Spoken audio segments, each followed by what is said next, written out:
नमस्कार, मैं हूं आशीष त्रिपाठी आपके साथ और लगातार खबरों पर नजर बनी हुई है हमारी। दरअसल इंदौर से एक बड़ी खबर अभी अभी आई, वो ये कि द केरला स्टोरी फिल्म ने एक हिंदू युवती को हिम्मत दी है। फिल्म देखकर लौटने के बाद उसने केस दर्ज कराया। दरअसल फैजान नाम के एक शख्स के खिलाफ इस युवती ने केस दर्ज कराया और फिल्म देखने के बाद युवती ने फैजान से कहा, ये कहानी तो मुझे मेरे जैसी लग रही है, तुम भी मेरा धर्म बदलवाना चाहते हो, मैं अपना धर्म परिवर्तित नहीं करूंगी। फैजान ने हिंदू युवती के साथ मारपीट भी की थी और खजराना पुलिस ने रेप करने, धार्मिक स्वतंत्र अधिनियम के समेत कई गंभीर धाराओं के तहत मामला दर्ज किया है और आरोपी को गिरफ्तार कर लिया गया है। दरअसल युवती फिल्म द केरला स्टोरी देखकर लौटी थी और उसका यह कहना कि यह घटना तो मेरे साथ घट रही है।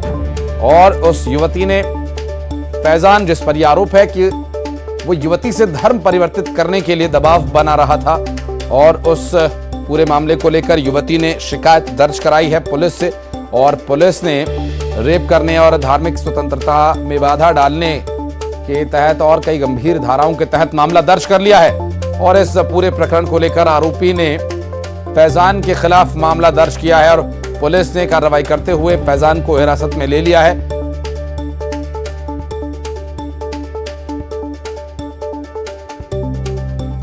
और अरुण हमारे सहयोगी इस वक्त हमारे साथ जुड़ गए, उनसे बात करेंगे। अरुण, ये जो पूरा प्रकरण सामने आया है, फिल्म देखने के बाद युवती के अंदर हिम्मत आई ऐसा बताया जा रहा है, क्या कुछ आरोप लगाए गए हैं युवती की तरफ से? क्या है जानकारी इस पूरे मामले पर?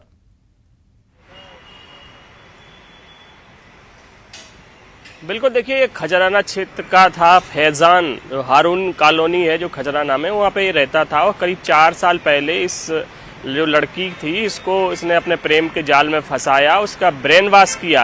पहले ये युवती नंदा नगर में रहती थी, उसके बाद जब उसका ब्रेन वॉश करके ये खजराना क्षेत्र में ही उसको रहने के लिए ले गया, उसको वहाँ पर कमरा भी दिला दिया और उसके साथ ये लगातार शारीरिक शोषण कर रहा था। और जब एक केरला स्टोरी फिल्म आई, उसे देखने के लिए लड़की ने इस पर दबाव बनाया कि आप ये फिल्म केरला स्टोरी देखने चलते हैं। जब ये दोनों, बड़ी मुश्किल से वो राजी हुआ, जब दोनों फिल्म देखने गए तो उसमें जिस तरह लड़कियों का शोषण इस फिल्म में दिखाया गया और लड़कियों की हिम्मत उस फिल्म में जिस तरह से दिखाई गई, उसके बाद इस लड़की में भी हिम्मत आई और इसने फैजान के खिलाफ रेप और धार्मिक स्वतंत्रता समेत कई धाराओं में केस दर्ज करा दिया।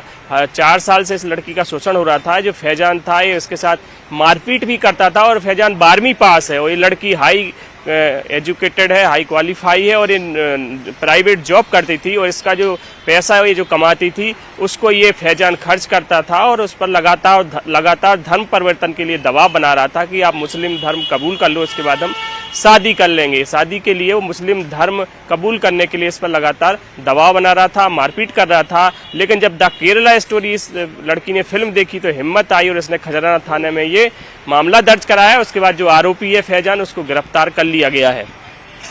लेकिन अरुण, केरला स्टोरी फिल्म देखने के बाद इस युवती में हिम्मत आई और चूंकि इस कई तरह के ऐसे मामले सामने आते रहे और अब ये अपनी तरह का एक मामला है, पुलिस क्या कह रही है इस पूरे मामले में? ये कार्रवाई आगे क्या कुछ होगी और पीड़िता का अब इस पर क्या स्टैंड है?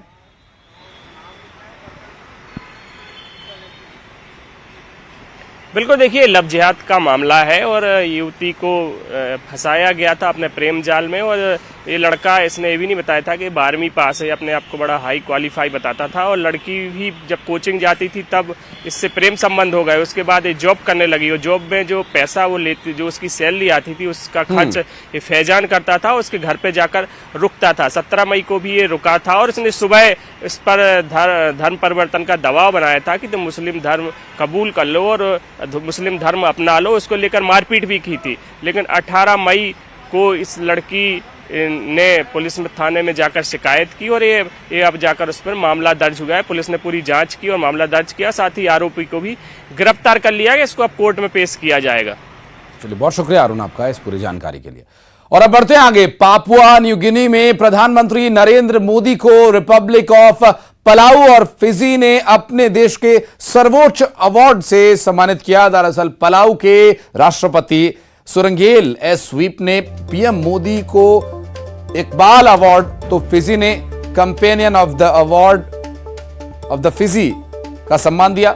मोदी ने forum for India Pacific island को ऑपरेशन यानी FIPIC के तहत लीडर्स से मुलाकात की और इससे पहले प्रधानमंत्री नरेंद्र मोदी ने सोमवार को पापुआ न्यू गिनी के PM के साथ पैसिफिक आइलैंड देशों के साथ भारत के संबंध को बेहतर करने के लिए बनाए गए FIPIC में हिस्सा लिया था और दोनों देश इसे मिलकर होस्ट कर रहे हैं।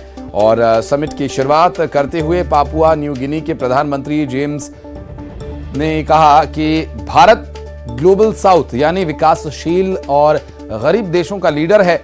हम सभी विकसित देशों के पावर प्ले के शिकार हुए हैं। और वहीं कल जेम्स मारापे ने PM मोदी का स्वागत किया, उनके पैर छूकर उनका अभिनंदन किया और PM मोदी ने पापुआ न्यू गिनी के प्रधानमंत्री जेम्स मारापे के साथ द्विपक्षीय बातचीत की। PM ने कहा कि दोनों देशों के बीच हेल्थ, स्किल डेवलपमेंट, निवेश और IT सेक्टर में सहयोग बढ़ाया जाएगा। दोनों नेताओं ने तमिल भाषा में लिखी गई किताब थिरुकुरल का तोकपिसिन भाषा में अनुवाद किए गए संस्करण को लॉन्च किया और तोकपिसिन पापुआ न्यू गिनी की भाषा है। PM मोदी ने पापुआ न्यू गिनी के गवर्नर जनरल बोब डाडे से भी मुलाकात की।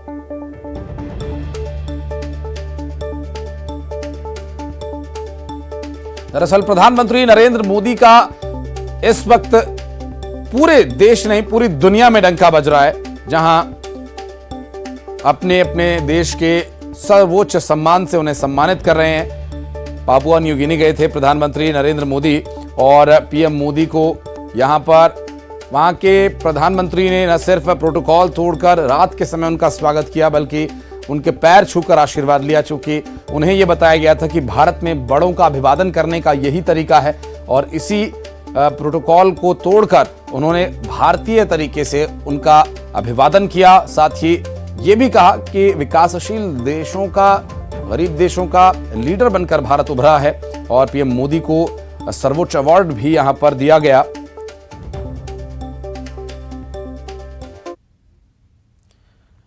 अभिनेता अनुपम खेर फिल्म विजय 69 की शूटिंग के दौरान घायल हो गए। इस बात की जानकारी अनुपम खेर ने इंस्टाग्राम पर एक फोटो शेयर करके दी। खेर ने बताया कि उनके कंधे पर अच्छी खासी चोट आई है।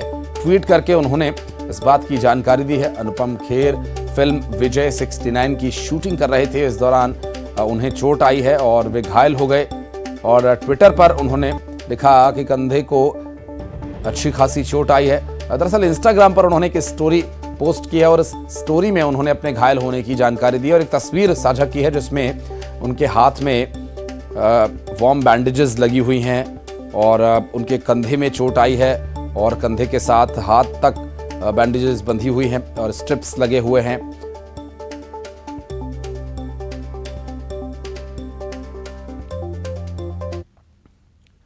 और रायपुर से बड़ी खबर आपको बता दें, जहां प्लास्टिक की फैक्ट्री में आग लगने का मामला और भीषण आग प्लास्टिक के कप प्लेट बनाने वाली फैक्ट्री में हुआ। जहां अभनपुर के छोटे उरला स्थित फैक्ट्री में यह हादसा हुआ। आग बुझाने में फायर ब्रिगेड की टीम मशक्कत कर रही हैं और आपको बता दें कि प्रतिबंध के बाद भी यहां पर प्लास्टिक की अवैध फैक्ट्री चलाई जा रही थी।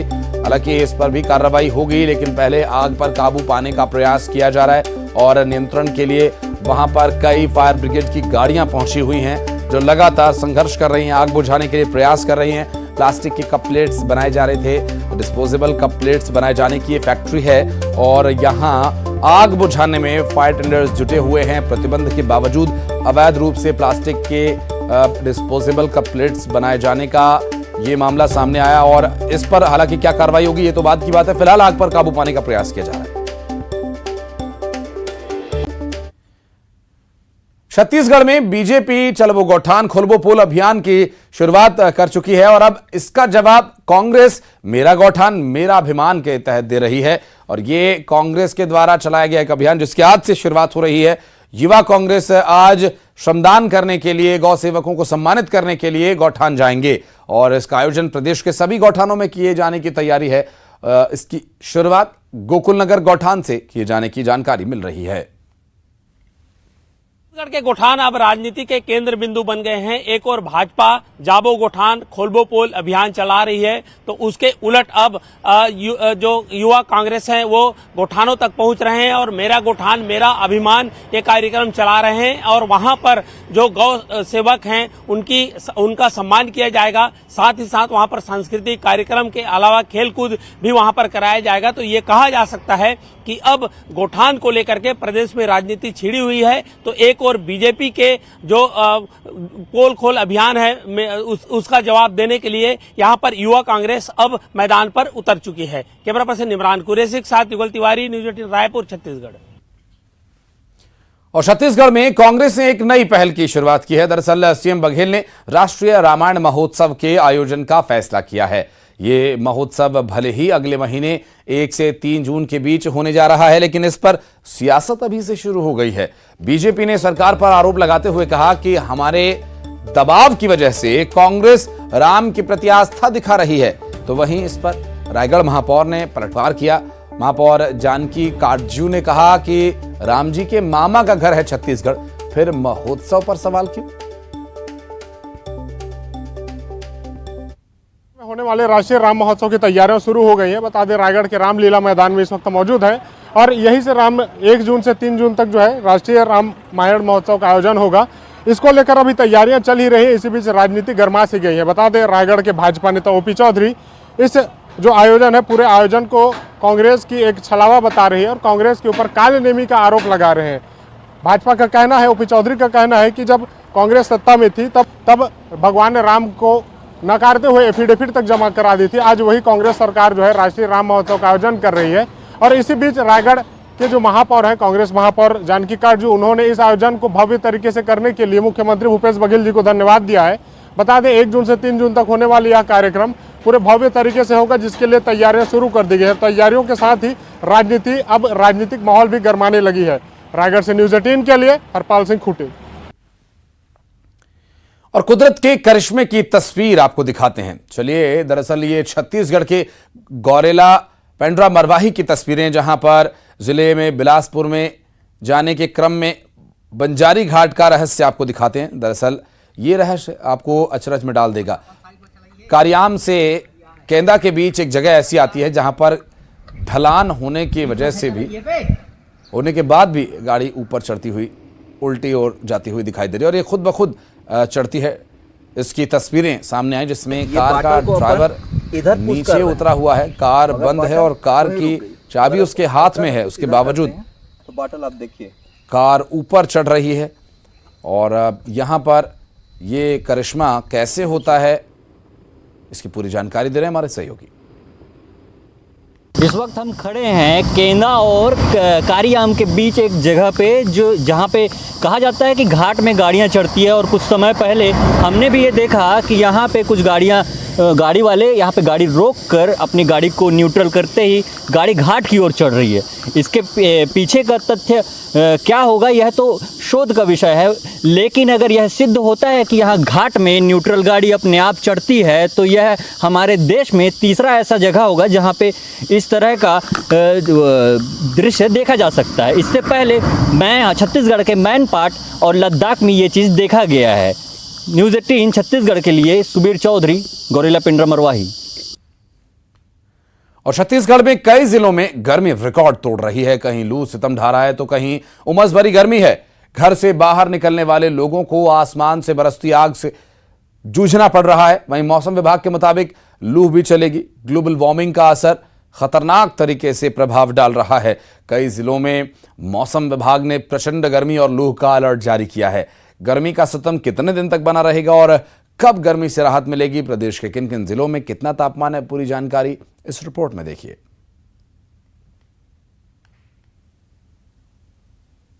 छत्तीसगढ़ के बिलासपुर, मुंगेली, बालोद, राजनांदगांव, रायगढ़ महासमुंद और बलौदा बाजार में आज लू चलने के आसार हैं। वहीं इन स्थानों में तापमान में बढ़ोतरी देखी जाएगी। दिन का तापमान अगले 3-4 दिनों में 2 से 3 डिग्री सेल्सियस बढ़ने की संभावना है। रायपुर और बस्तर संभाग में फिलहाल तेज गर्मी से थोड़ी राहत मिलेगी, क्योंकि इन स्थानों में अधिकतम तापमान में बहुत अधिक बढ़ोतरी की संभावनाएं नहीं है। वहीं इन हिस्सों में समुद्र से नमी युक्त हवाओं का आगमन जो है वो लगातार जारी है, जिसके चलते कुछ स्थानों में बौछारें पड़ने और गरज चमक के साथ हल्की मध्यम वर्षा होने की संभावनाएं हैं। प्रदेश में इस समय 2 दिशाओं से हवाओं का आगमन जो है वो जारी है। उत्तरी छत्तीसगढ़ में उत्तर पश्चिम से गर्म हवाएं आ रही है, जिसके चलते बिलासपुर और सरगुजा संभाग में तापमान में लगातार बढ़ोतरी देखी जाएगी और बिलासपुर और सरगुजा संभाग के लोगों को फिलहाल गर्मी से राहत मिलना थोड़ा मुश्किल है। कैमरामैन राजेंद्र सिंह के साथ तनु वर्मा, न्यूज़ 18 छत्तीसगढ़, रायपुर।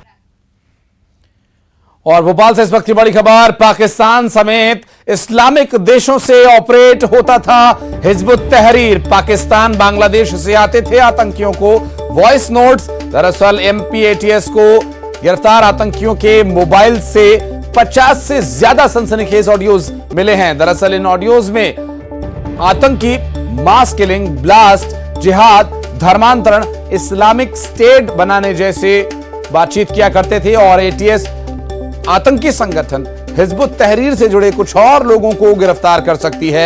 अभी भी 10 आतंकियों से रिमांड के दौरान पूछताछ चल रही है और हिजबुत तहरीर से जुड़े कुछ बड़े और अहम खुलासे हुए हैं। दरअसल इन आतंकवादियों को पाकिस्तान और बांग्लादेश से वॉइस नोट्स आते थे और बातचीत होती थी। भारत में अशांति फैलाने के लिए, यहाँ के सांस्कृतिक ढांचे को नेस्तनाबूद करने के लिए, तबाह करने के लिए इन्हें तैयार किया जा रहा था। मास किलिंग, ब्लास्ट, जिहाद और धर्मांतरण के लिए इन्हें निर्देश दिए जा रहे थे। दरअसल 10 आतंकियों से रिमांड के दौरान चल रही पूछताछ के बाद यह खुलासा हुआ। जितेंद्र शर्मा हमारे सहयोगी इस वक्त हमारे साथ जुड़ गए। जितेंद्र, क्या डिटेल्स मिल पा रही हैं? आखिर किस तरह के इंस्ट्रक्शंस इन्हें मिल रहे थे? देखिए, अगर बात करें आशीष, तो बड़ा अपडेट है। पूरे ATS ने जब पूरे जो तमाम पकड़े गए संदिग्ध आतंकी हैं उनमें उनके मोबाइल के डाटा को खंगाला तो 50 से ज्यादा ऐसे वॉइस नोट्स मिले हैं, जिनमें बम ब्लास्ट, मास किलिंग, जिहाद, धर्मांतरण और इस्लामिक स्टेट बनाने जैसी बातों का जिक्र किया गया है। और अगर बात करें तो इस पूरे मामले में पाकिस्तान और बांग्लादेश से इन जो है संदिग्ध आतंकियों को वॉइस नोट आते थे। MPATS इन जो पकड़े गए भोपाल के जो 10 आतंकी हैं जो रिमांड पर हैं, इनसे लगातार पूछताछ कर रही है कि आखिरकार इनका भी क्या जवाब रहा और इन्होंने किन किन लोगों को बरगलाया है। और HT अपडेट में पूरा ये बड़ा खुलासा है कि इस्लामिक देशों से इनको ऑपरेट किया जाता था, इन्हें वॉइस नोट भेजकर इन्हें कन्वर्ट करने की बातें की जाती थी। आशीष, जितेंद्र, और गिरफ्तारियां होने की बात कही जा रही है? बिल्कुल, डेफिनेटली, क्योंकि ये बड़े पैमाने पर अब बड़ी पैमाने पर गिरफ्तारियां होंगी, क्योंकि इन्होंने इस वॉइस नोट को सर्कुलेट किया है। कई सारे जगह पर इन्होंने वॉइस नोट को सर्कुलेट करके लोगों को धर्मांतरण के खिलाफ बरगलाया, तो बड़ी कार्रवाई और बड़ी गिरफ्तारियां हो सकती हैं। आशीष, पाकिस्तान और बांग्लादेश के अलावा भी कहीं से वॉइस नोट्स रिसीव हुए? बिल्कुल, पाकिस्तान, बांग्लादेश, दुबई, इसके अलावा अलग विदेश कंट्रियों से फंडिंग की बात सामने आ रही है। तो बड़े पैमाने पर आए दिन नए खुलासे हो रहे हैं और इस बड़ा पैमाने पर ये कह सकते हैं HT का जो संगठन है उसका ऑपरेशन मॉड्यूलर जो है वो कहीं विदेश से ऑपरेट होता था। इन सारी चीजों के लिए ATS तलाश कर रही है। बहुत शुक्रिया आपका इस पूरे मामले पर जानकारी देने के लिए। यहाँ रुक रहे एक बहुत छोटे से ब्रेक के लिए। ब्रेक के बाद भी खबरों का सिलसिला आगे जारी है, जल्द लौटते हैं।